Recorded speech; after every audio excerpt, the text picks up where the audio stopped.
वडील आणि मुलगी यांच्या आजच्या वयाची बेरीज 60 वर्ष आहे. वडील मुलीपेक्षा 24 वर्षांनी मोठे असल्यास मुलीचे वय 5 वर्षापूर्वी किती होते असा प्रश्न विचारलेला आहे. आता हे गणित आपण गणितीय पद्धतीने सोडवणार आहोत. तुम्हाला हेच गणित जर शॉर्ट पद्धतीनं पाहायचं असेल तर खाली दिलेल्या लिंकला क्लिक करा आणि हेच गणित शॉर्ट पद्धतीनं बघा.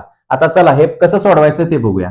मुलीचे आजचे वय माहित नाही म्हणून काय केलं, मुलीचे आजचे वय हे काय केले, आजचे वय हे यक्स मानले. काय केले, यक्स मानले. आता मुलीपेक्षा वडील किती वर्षांनी मोठे आहेत, 24 वर्षांनी मोठे आहेत.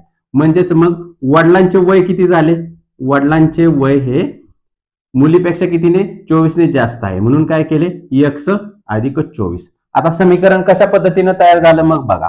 काय म्हटलंय, मुलीचे आजचे वय किती केलेले आहे आपण, यक्स मानलेले आहे. आता यक्स अधिक परत वडिलांचे वय किती आहे, यक्स अधिक 24 बरोबर दोघांच्या वयाची बेरीज किती म्हटलेली आहे, 60 वर्ष म्हटलेली आहे.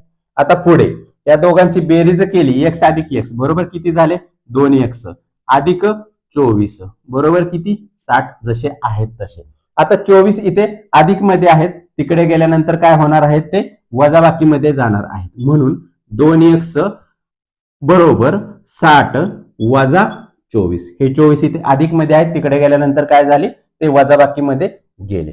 पुढे आता त्यांची जर वजाबाकी केली तर 2x बरोबर 60 वजा 24 किती आले, 36 आले. 2x 60 वजा 24 किती आले, 36 आले.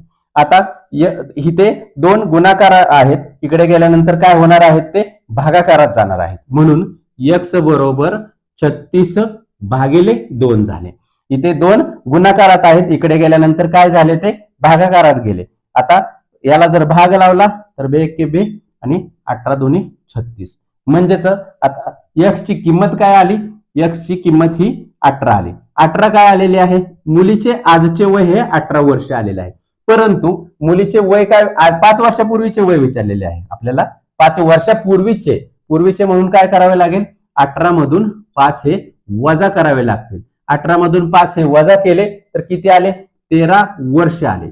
13 वर्ष हे मुलीचे 5 वर्षापूर्वीचे वय किती आले, हे 13 वर्ष आलेले आहे.